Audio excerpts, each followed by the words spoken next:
I knew something was wrong before I even reached my front gate. The first clue wasn't what I saw, it was what I didn't see.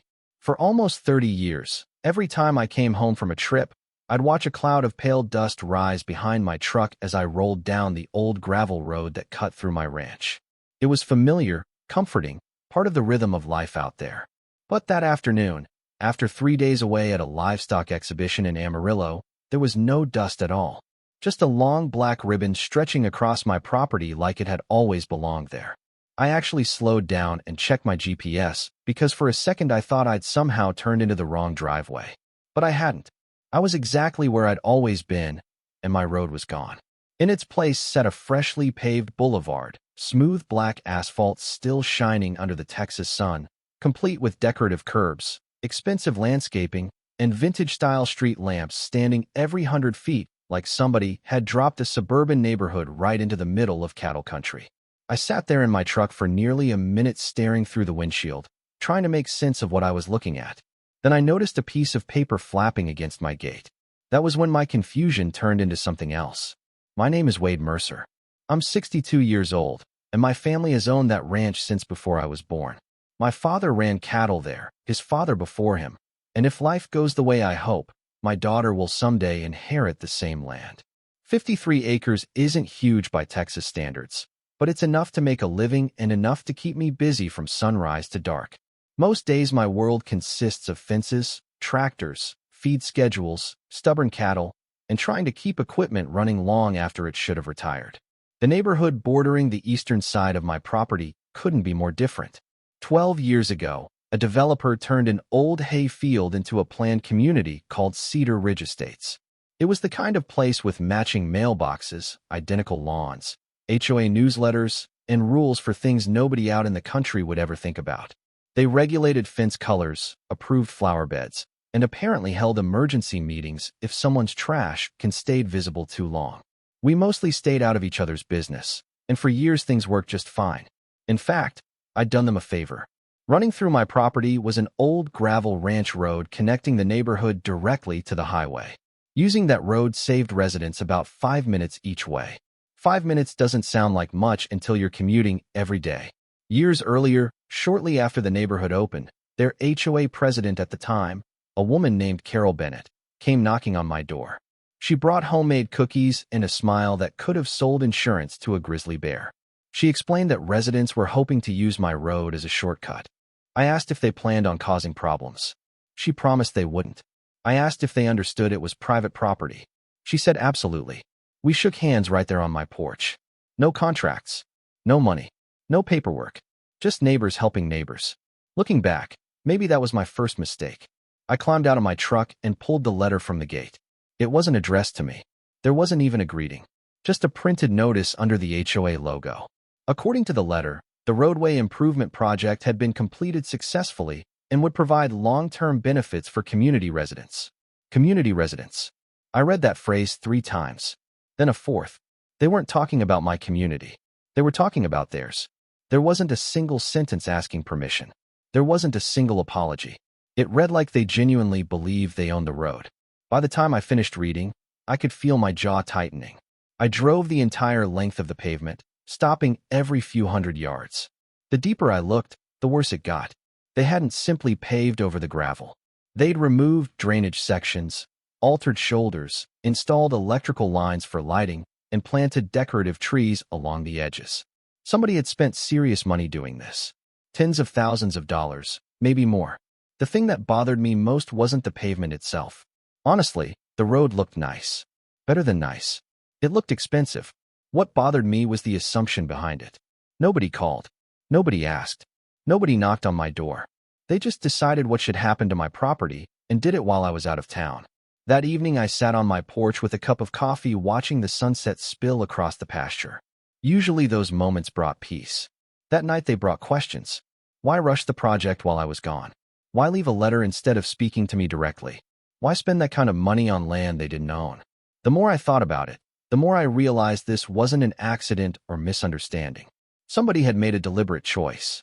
Somebody had assumed that once the asphalt was down, I'd have no choice except to accept it. They figured they'd create a finished product, present it as a done deal, and pressure me into going along with it. Maybe they thought I was too old to fight. Maybe they thought ranchers didn't understand property law. Maybe they simply mistook kindness for weakness. Whatever the reason, they were about to discover they had misjudged me. Because later that night, after the sun disappeared and the coyotes started calling from the creek bed, I walked out to my equipment barn, switched on the overhead lights, and stared at a massive steel cattle gate leaning against the back wall. 10 feet tall, heavy enough to stop a truck, strong enough to survive a tornado. And as I stood there looking at it, an idea began forming that would eventually turn their beautiful little shortcut into the most expensive road in the entire county. The next morning, I woke up before sunrise, which wasn't unusual for me, but there was a different kind of energy in my step. I wasn't angry anymore. Anger burns hot and fast. What I felt now was colder, calmer, and a whole lot more useful. I poured myself a cup of coffee, sat on the porch for a few minutes watching the first light creep across the pasture, and thought about my father. He used to say that when someone tries to take advantage of you, the worst thing you can do is react before you've thought things through. Let them believe they've already won. Let them get comfortable. Then remind them why they were wrong. Around 7 o'clock, I drove into town and met with an attorney I'd known for years named Russell Finch. Russell wasn't the kind of lawyer who advertised on billboards or chased headlines.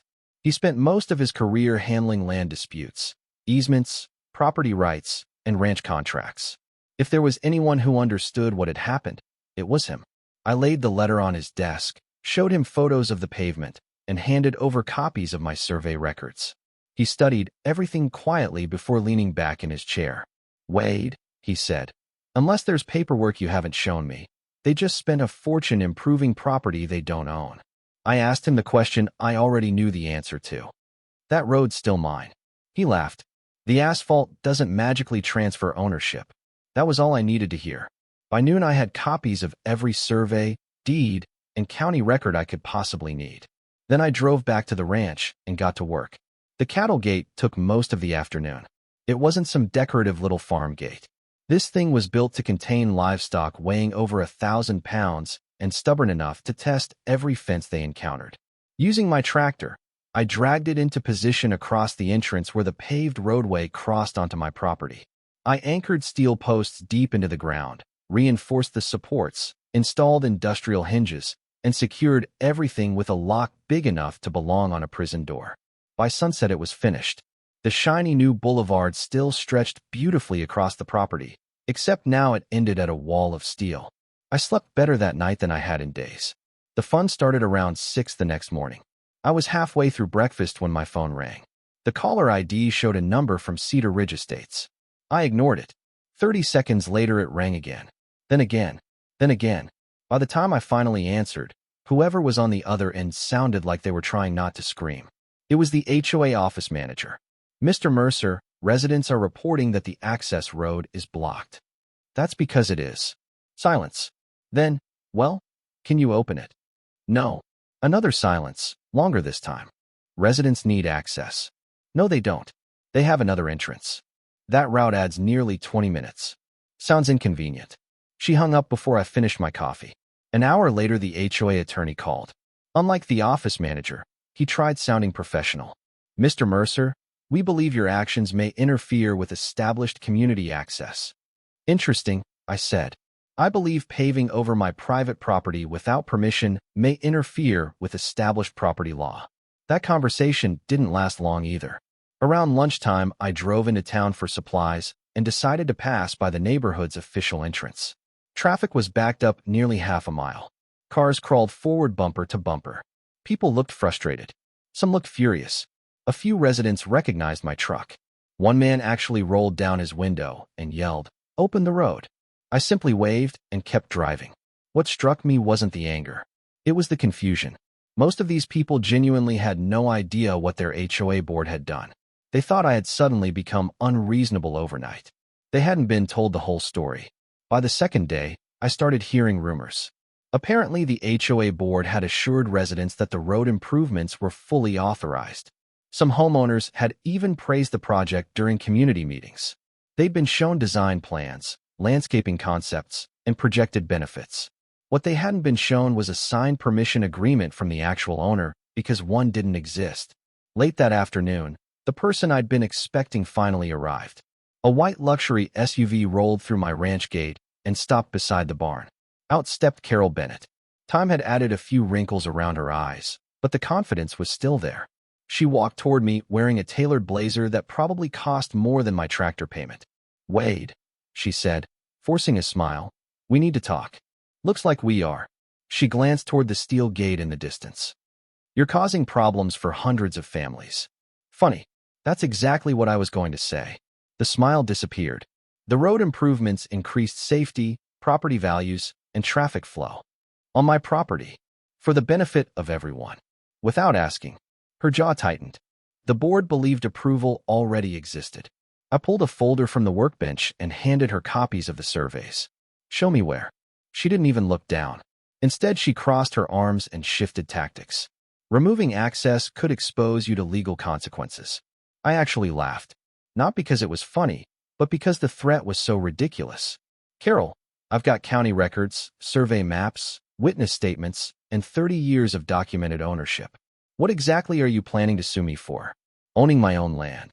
Her face turned red. "Residents depend on that road." "No, residents enjoyed that road. There's a difference." For several seconds, neither of us spoke. Then she made the mistake that changed everything. She looked me straight in the eye and said, "Sometimes progress requires difficult decisions." Progress. That word stuck with me. Because what she really meant was that the HOA had decided my opinion didn't matter. They viewed the ranch as empty space waiting to be improved. An obstacle. Something less important than their vision for the community. The conversation ended shortly afterward. She left angry.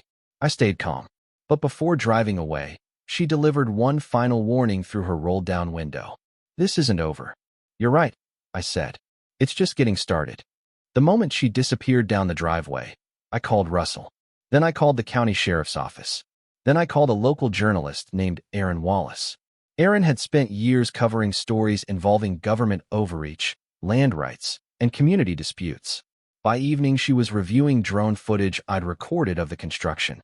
Every lamp post, every landscaping bed, every inch of unauthorized work. The story moved fast. Faster than even I expected. Within 48 hours, local social media exploded. Residents started asking questions. Reporters started making calls.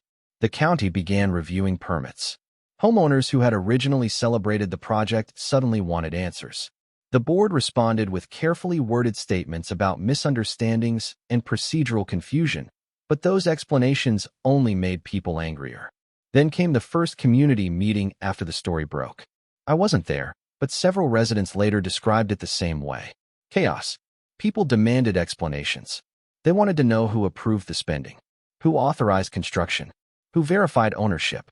One homeowner reportedly stood up and asked a question nobody on the board could answer. "Did any of you actually speak to the man who owns the road?" Apparently, the room went completely silent. That's when the cracks began to spread. By the end of the week, board members were blaming each other. Residents were demanding resignations. Lawyers were sending letters. And for the first time since I came home from Amarillo, the people responsible finally realized the size of the mess they'd created. What they still didn't realize was that the biggest problem wasn't the lawsuit, the publicity, or even the gate. The biggest problem was the number they were about to hear when they finally came back asking for a deal. A little over a week after I locked the gate, the phone rang again. This time the voice on the other end sounded nothing like the confident HOA attorney I'd spoken to before. The sharp edges were gone. The threats were gone. Even the legal language seemed exhausted. "Mr. Mercer," he said carefully, "our clients would like to discuss a resolution." I leaned back in my chair and looked out across the pasture where a few cattle were grazing near the creek. "Now they want to talk." There was a long pause. "Yes. Funny how that works." 2 days later, we met at Russell's office. Around the conference table sat the attorney, Carol Bennett, 2 board members, and a consultant who looked like he hadn't slept in days. Nobody was smiling anymore. Gone were the speeches about progress and community improvements. Gone were the lectures about what was best for everyone. Reality had finally arrived, and reality had sent a bill. The HOA's opening proposal was exactly what I expected. They offered to remove every bit of asphalt, tear out the landscaping, remove the lights, restore the gravel road, and cover damages. On paper, it sounded generous. A week earlier, I might have accepted. But during those days, something had occurred to me. Every evening I'd drive my tractor past that road. Every evening I'd look at the smooth pavement they spent so much money installing. And eventually a simple thought entered my head. Why destroy something useful just because it was built for the wrong reasons? So I listened quietly while they explained their plan. Then I folded my hands and said, "No." The room went silent. Carol blinked. The attorney looked confused. One board member actually leaned forward. "No, no," I repeated. "You're not tearing it out." For the first time all afternoon, they looked hopeful. That hope lasted about 5 seconds. "You can keep the road exactly where it is," I continued. "But if residents want to use it, they're going to rent it." You could almost hear the air leave the room. Carol stared at me. "Rent it?" "That's right." The attorney asked for details. I slid a prepared document across the table. Russell had helped me draft every word. The terms were simple. For $1,000 per month. Automatic annual adjustments. HOA responsible for maintenance and liability. Miss a payment, violate the agreement, or attempt to claim ownership, and access ends immediately. The gate stays closed until the issue is resolved. Nobody spoke for several seconds. One board member quietly whispered, "For $1,000 a month?" I nodded. "You paved a private road without permission. Consider this tuition." Carol's face cycled through disbelief, frustration, and resignation all at once. She knew the math. They all did. Removing the road would cost a fortune. Continuing the legal fight would cost even more. Public opinion had already turned against them. Residents were furious. Elections for several board positions were approaching. Every available option hurt. Mine simply hurt the least. The negotiations lasted another hour, but deep down, everybody understood the outcome before the meeting even started. They signed 3 days later. I still remember watching Carol place her signature on the final page. Not because I enjoyed seeing someone lose, but because it represented something bigger. The moment wasn't about money. It wasn't even about the road anymore. It was about boundaries. The kind marked on surveys, yes, but also the kind people cross when they convince themselves they're entitled to something that was never theirs. The first payment arrived the following month. A cashier's check delivered by certified mail. I pinned a copy to the bulletin board inside my equipment barn, right next to old ranch photos and cattle records. Not as a trophy, more like a reminder. A reminder that being neighborly doesn't mean surrendering your rights. A reminder that kindness without boundaries eventually gets mistaken for permission. Over the next year, a lot changed in Cedar Ridge Estates. Several board members resigned. Carol lost her position during the next election cycle. A new HOA president took over, and unlike the previous leadership, he introduced himself properly. He came to the ranch one Saturday morning carrying a box of donuts and a handshake. We sat on my porch for nearly an hour talking about property lines, maintenance responsibilities, and future communication. Imagine that, a conversation before making decisions. Funny how effective that can be. The road itself remained exactly where it was. Residents continued using it every day. Kids rode bicycles along it. Commuters drove across it every morning. Delivery trucks rolled over it every afternoon. The difference was that everyone now understood who owned it. Every month another check arrived. Every month the agreement remained in force. And every month I drove my tractor past those decorative lamp posts and smiled a little. Not because I hated the neighborhood. I didn't. Most of the residents were decent people who got dragged into a mess they never created. What made me smile was the irony. They started the project believing they were upgrading a free shortcut. Instead, they transformed it into the most expensive shortcut in the county. Looking back, the strangest part is that none of this had to happen. If somebody had knocked on my door before the project started, we probably could have worked something out. Maybe not exactly what they wanted, but something fair. That's the lesson that stayed with me. Most conflicts aren't born from disagreement. They're born from assumptions. Someone assumes they don't need permission. Someone assumes the other person won't push back. Someone assumes ownership doesn't matter. Then reality shows up and reminds everybody that it does. Even today, when visitors come out to the ranch and ask about the paved boulevard running through the property, I usually laugh and tell them it's the most profitable mistake my neighbors ever made. Then I point toward the steel gate still standing beside the entrance. It's unlocked these days, but I keep it there for a reason. Every good story deserves a reminder. And that gate reminds people that property rights don't disappear just because somebody spends money. Now I'm curious what you think. If you came home and discovered someone had completely transformed part of your property without asking, Would you have accepted their apology and moved on? Would you have demanded the road be removed? Or would you have charged rent like I did? Let me know down in the comments because I've heard strong arguments from both sides, and honestly, after everything that happened, I'm still not sure everyone agrees on where justice ends and revenge begins. If you enjoyed this story, make sure to like the video, subscribe to the channel, and share it with someone who appreciates a good small-town property dispute. Trust me, I've got plenty more stories where this one came from.